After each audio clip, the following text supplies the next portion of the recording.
Bapak Ibu yang dikasihi dan diberkati oleh Tuhan, berjumpa kembali dengan saya Pastor Damelin Kweso. Dan hari ini saya ingin membahas kepada kita tentang roh kedurhakaan. Dan ini perlu diwaspadai oleh setiap kita orang-orang percaya. Dan ini adalah merupakan tanda-tanda akhir zaman sebelum Yesus datang pada kali yang kedua. Firman Tuhan hari ini di dalam Matius pasal 24 ayat 12. Dan karena makin bertambahnya kedurhakaan, maka kasih kebanyakan orang akan menjadi dingin.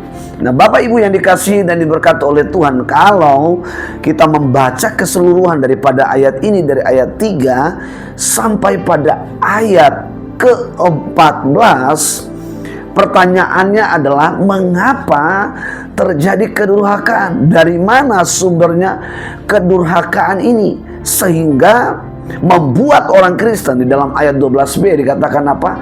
Kasih kebanyakan orang menjadi dingin. Kasih adalah berbicara tentang berhubungan erat dengan kehidupan orang-orang percaya.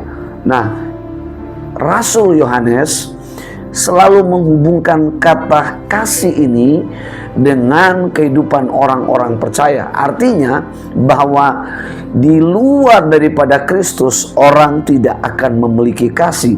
Dan kasih hanya bisa dimiliki ketika orang itu percaya kepada Yesus Kristus sebagai Tuhan dan Juru Selamat.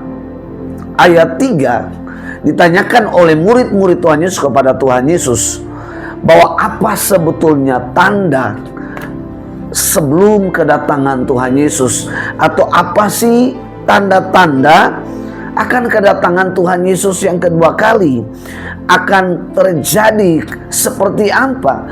Yesus menjelaskan, waspadalah, bahkan akan muncul penyesat-penyesat.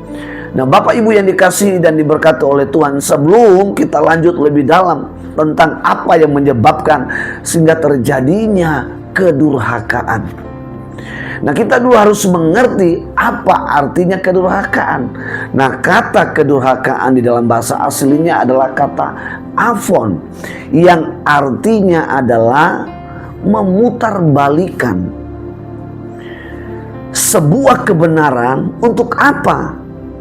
Untuk menghancurkan segala nilai-nilai kerajaan Allah, nilai-nilai ajaran Kristus yang selama ini sudah terbangun di dalam kehidupan orang-orang percaya.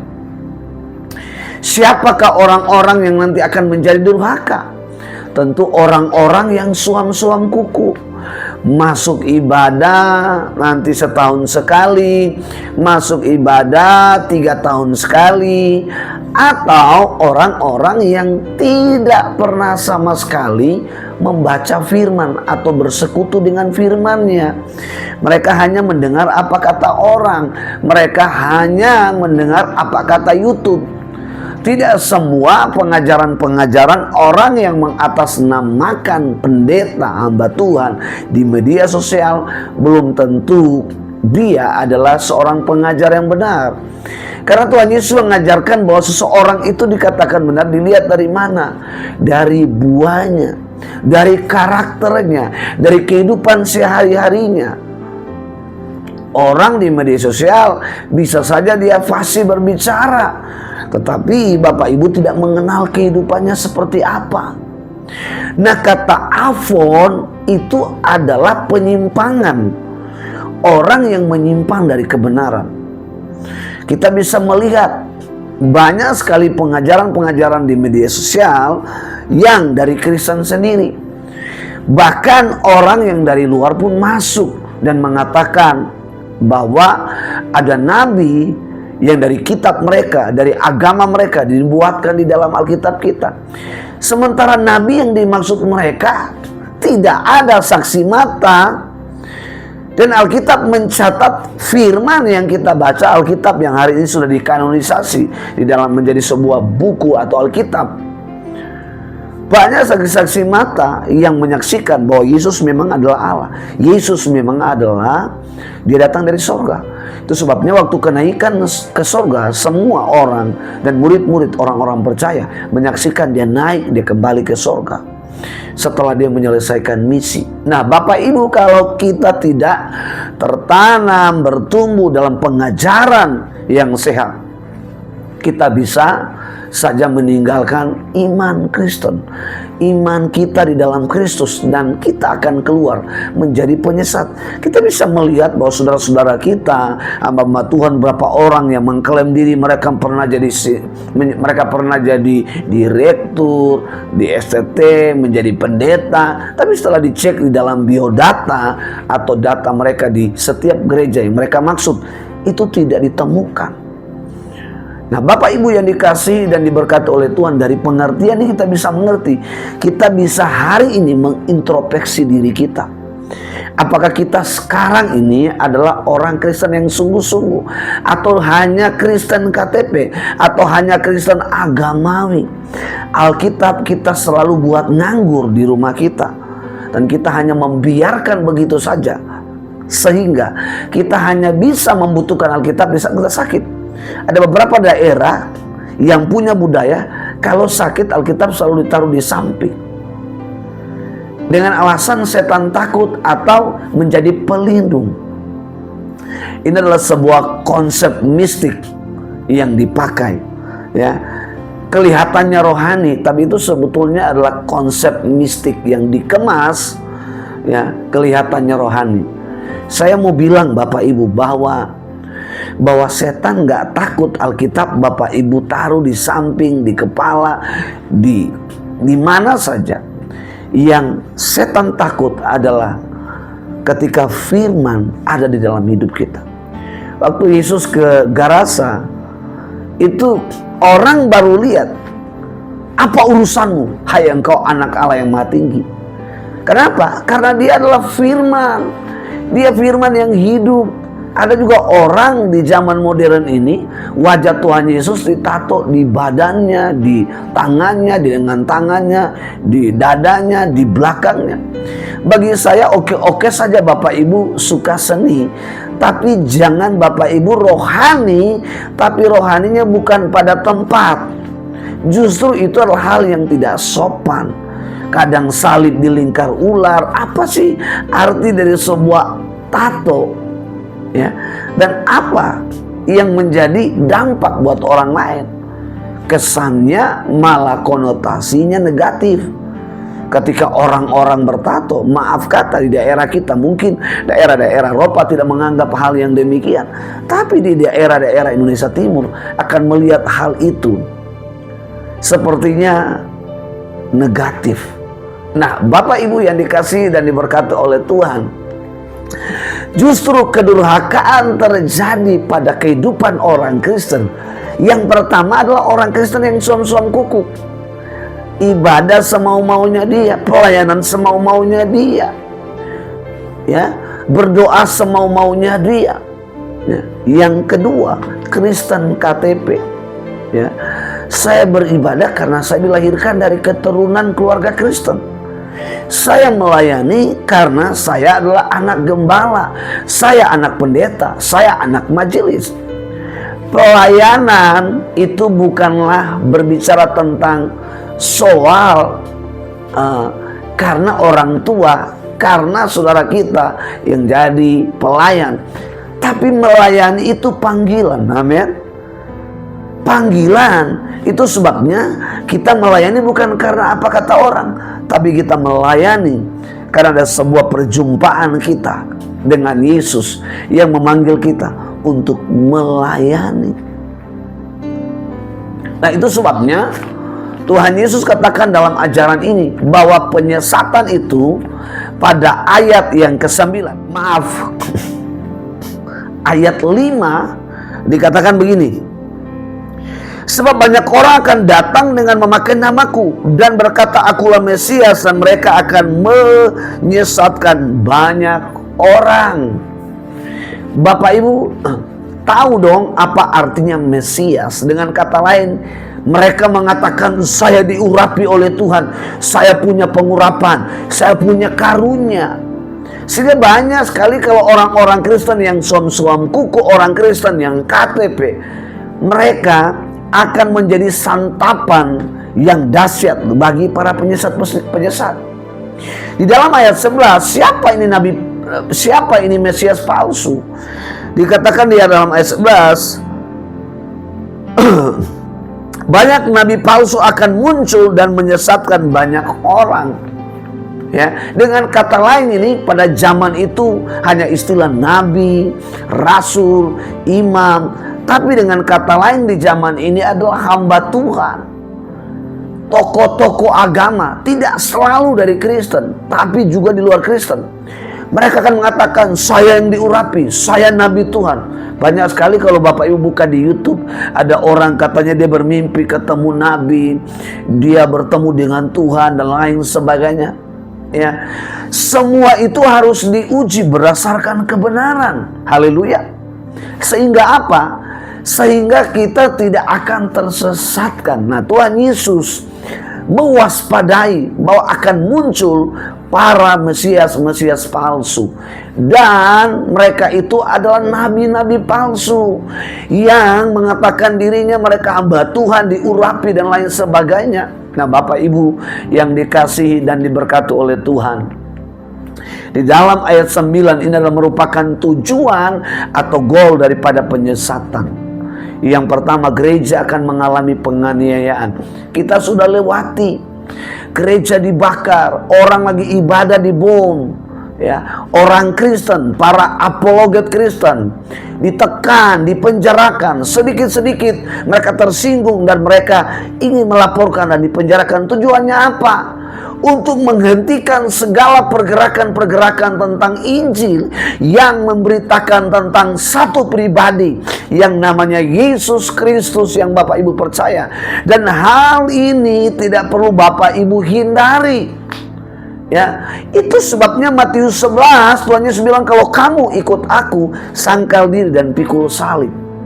Salib bukan sekedar saja mengalami penderitaan, tetapi di balik penderitaan oleh karena nama Tuhan, kemenangan kita peroleh. Justru dalam penderitaan kemajuan Injil terjadi dengan pesat. Justru Kristen dalam penganiayaan, Kristen dalam tekanan, justru kemajuan Injil dengan luar biasa. Bapak Ibu lihat dalam ayat 9. Pada waktu itu kamu akan diserahkan supaya disiksa, dan kamu akan dibunuh dan akan dibenci semua bangsa oleh karena namaku. Bapak Ibu bayangkan, ya, dibenci, disiksa, dianiaya, diserahkan dan dibenci oleh semua bangsa.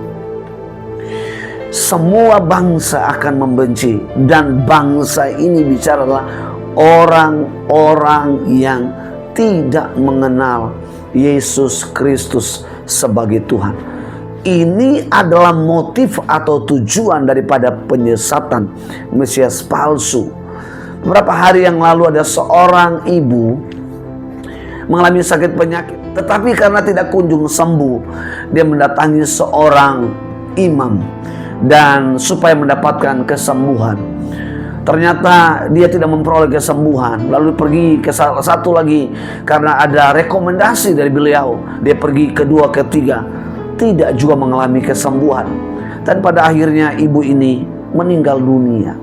Bapak Ibu yang dikasihi dan diberkati oleh Tuhan, dari peristiwa atau kesaksian daripada ibu yang singkat ini, saya melihat bahwa betul keselamatan adalah kedaulatan Tuhan. Keselamatan adalah otoritas Tuhan. Tapi dari cara hidup ibu ini, kita bisa melihat bahwa keselamatan tidak pasti di dalam hidupnya. Keselamatan tidak ada dalam hidupnya. Kenapa? Karena justru ketika dia sakit, seharusnya yang dia cari adalah Tuhan. Yang dia panggil di dalam doa adalah Tuhan. Yang dia imani adalah Tuhan, bukan manusia. Alkitab bilang, orang yang mengandalkan manusia terkutuk. Nah, tujuan kedua, bagaimana penyesat inginkan dari setiap orang-orang percaya. Bapak Ibu bisa lihat ayat 10. Dan banyak orang akan murtad dan mereka akan saling menyerahkan dan saling membenci.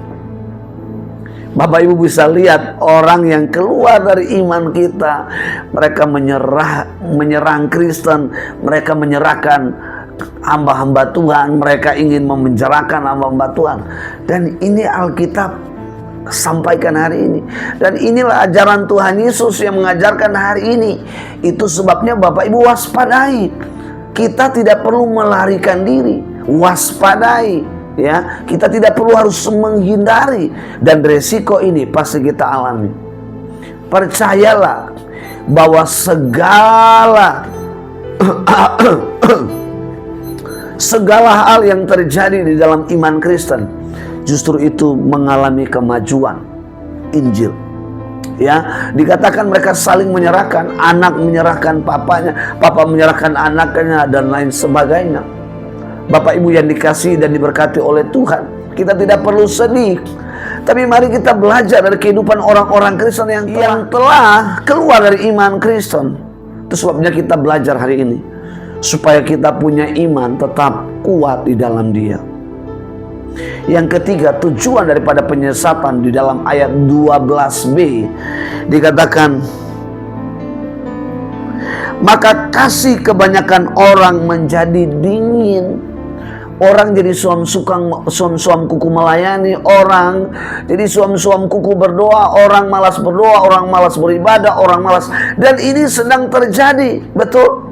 Kita bisa melihat gereja-gereja, orang mulai malas ke gereja, orang mulai beribadah, ya katanya secara online. Ya, di dalam gereja secara komunitas saja kita nggak fokus. Bagaimana dengan secara online? Saya amat yakin kita juga tidak akan fokus. Nah, Bapak Ibu yang dikasihi dan diberkati oleh Tuhan, apa yang harus kita lakukan supaya kita tidak akan menjadi orang-orang yang durhaka kepada siapa? Kepada Tuhan Yesus Kristus. Kita tidak memutarbalikkan kebenaran, kita tidak membalikan ya hukum-hukum Tuhan, nilai-nilai yang selama ini dibangun di dalam hidup kita. Bapak Ibu yang dikasihi dan diberkati oleh Tuhan, pesan Tuhan pada ayat 13 dan 14 demikian. Tetapi orang yang bertahan sampai kesudahannya akan selamat. Haleluya. Tuhan berjanji orang yang bertahan, ia pasti selamat. Artinya apa? Ia pasti memperoleh kehidupan yang kekal. Ia pasti hidup dalam kerajaan Bapa yang kekal. Bapak Ibu yang dikasihi dan diberkati oleh Tuhan, siapakah mereka yang akan bertahan? Mereka yang setia melayani Engkau, mereka yang setia melayani Tuhan, mereka yang setia beribadah, mereka yang setia intim dengan Tuhan lewat firman, mereka yang setia menerima ajaran-ajaran yang sehat. Mereka juga bertumbuh dan mempraktekkan itu untuk menjadi berkat. Ayat 14,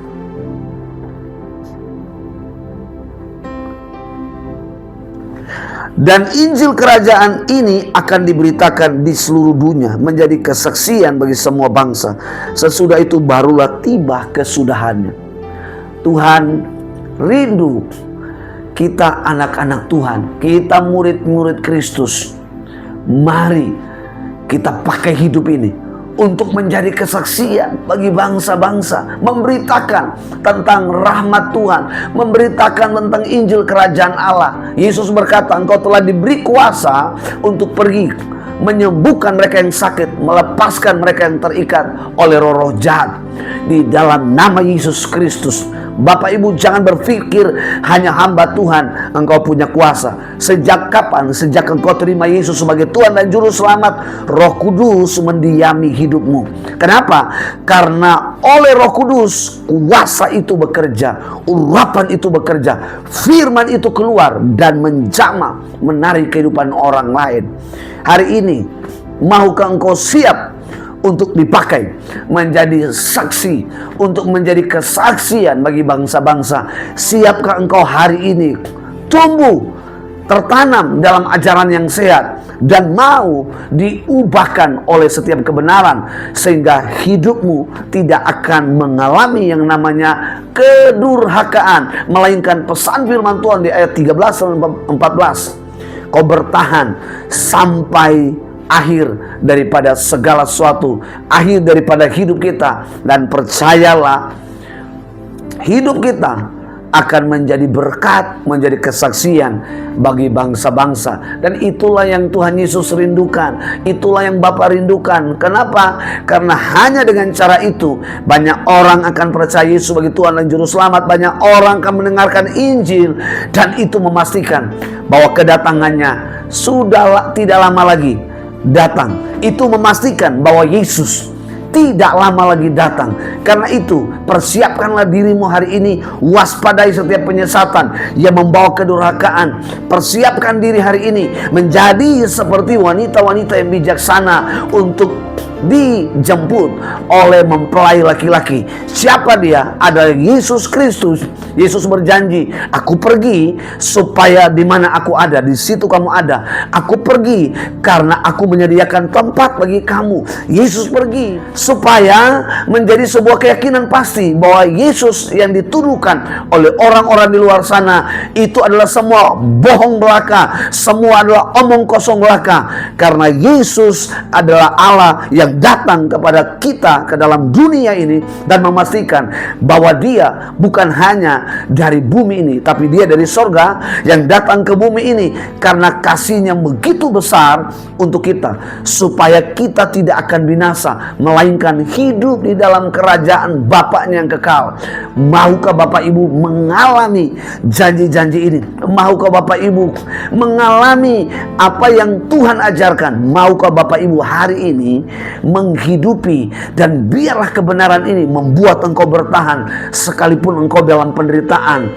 Dasar yang dibangun di atas Kristus, engkau kuat, engkau kokoh, imanmu tidak akan tergeser. Percayalah, orang yang bertahan sampai kesudahan, ia diselamatkan. Tuhan Yesus memberkati.